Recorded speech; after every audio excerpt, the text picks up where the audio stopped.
El gas natural, sí, ese que calienta tu casa en invierno. ¿De dónde sale realmente? ¿Cómo es que algo invisible y atrapado bajo tierra logra llegar exactamente en el momento justo, con solo girar una perilla?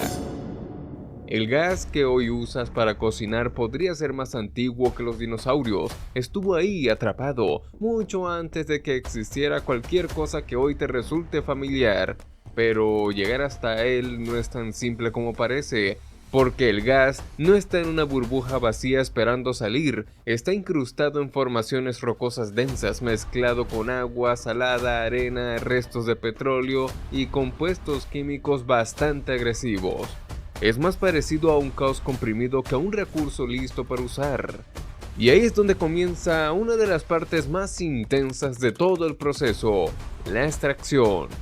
En la superficie, lo primero que aparece son estructuras que rompen completamente con el paisaje, torres de perforación gigantes que trabajan sin descanso día y noche, como si el tiempo no existiera. Empiezan a perforar el suelo capa por capa, atravesando roca sólida durante días o incluso semanas.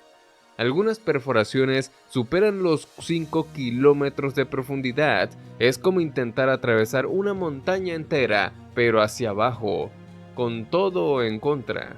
Hay una tensión constante en ese momento, porque cuanto más profundo van, más extremas se vuelven las condiciones, temperaturas altísimas, presiones capaces de destruir maquinaria en segundos. Nada puede fallar, un pequeño error en esa etapa puede significar pérdidas millonarias o accidentes graves.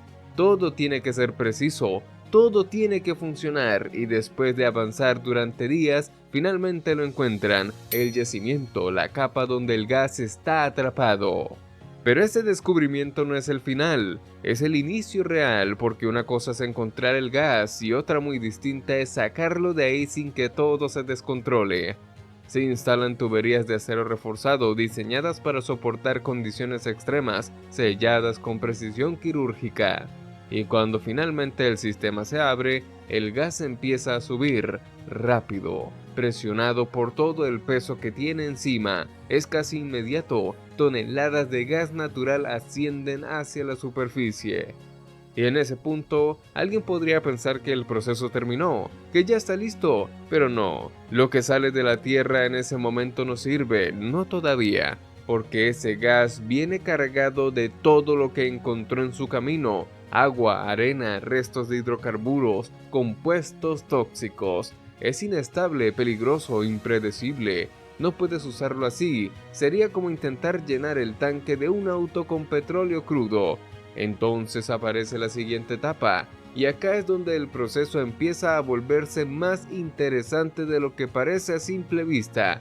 El gas no va directo a tu casa, primero pasa por algo que podrías imaginar como un filtro gigantesco, pero en realidad es mucho más que eso. Llega a plantas de procesamiento primario donde ocurre algo que parece simple pero no lo es, separar el caos.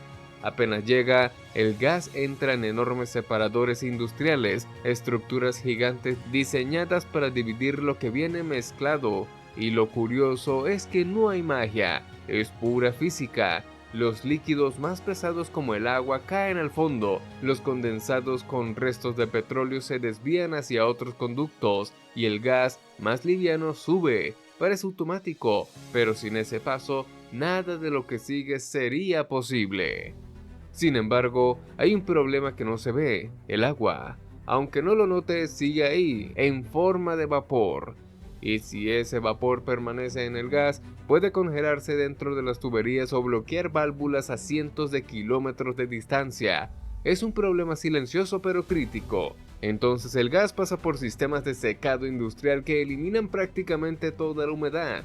Y después llega un momento más delicado todavía. El gas atraviesa filtros diseñados para eliminar compuestos peligrosos. Entre ellos, hay uno particularmente complicado, el sulfuro de hidrógeno, un gas extremadamente tóxico capaz de causar daños graves incluso en pequeñas cantidades. Tiene un olor fuerte, similar al huevo podrido, y acá aparece algo curioso. Ese tipo de olor, que en este punto es una amenaza, más adelante va a ser agregado de forma intencional, no para contaminar el gas, sino para protegerte. pero eso queda dando vueltas todavía sin resolver. Cuando esta fase termina, el gas ya no es una mezcla caótica, está separado, seco, más controlado, pero todavía no es suficiente, porque aunque parezca limpio, su composición sigue siendo irregular. Puede variar, puede fallar, puede no rendir igual simplemente, y en una industria que alimenta ciudades enteras, esa variabilidad no es aceptable. Entonces empieza otra etapa, más precisa, más invisible, la purificación profunda. Acá el objetivo es claro, concentrar el metano, el verdadero corazón del gas natural. Cuanto más metano tiene, mejor funciona, más energía, mejor combustión, más eficiencia. Para lograrlo, el gas atraviesa sistemas complejos que eliminan dióxido de carbono, nitrógeno y otros gases que no aportan valor energético. Son como ruido dentro de la mezcla, ocupan espacio, reducen el rendimiento, así que se eliminan, y lo que queda es un gas mucho más puro, más estable, más confiable. En este punto el gas ya es completamente diferente de lo que salió de la Tierra. Es limpio, controlado, eficiente, pero todavía queda un problema práctico, uno bastante grande.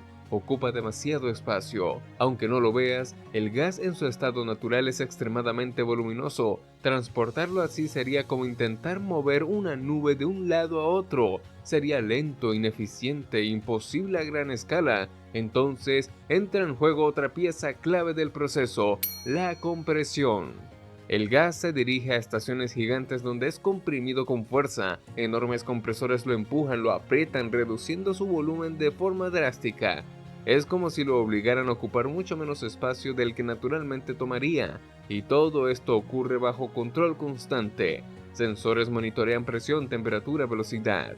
Si algo se sale del rango, el sistema reacciona al instante, y cuando todo está en equilibrio, el gas está listo para moverse.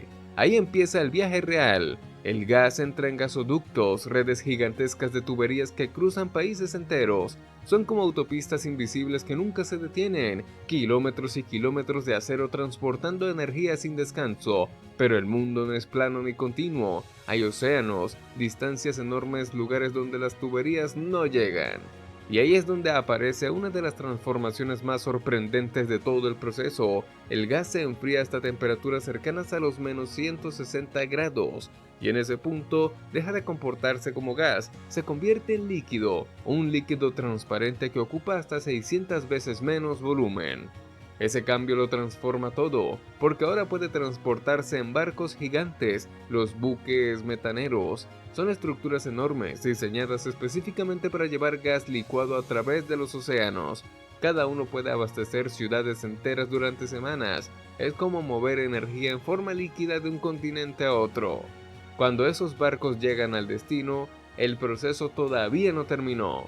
El gas tiene que volver a su estado original. Se recalienta de forma controlada y vuelve a expandirse, recupera su forma gaseosa y justo antes de entrar en la red ocurre algo clave.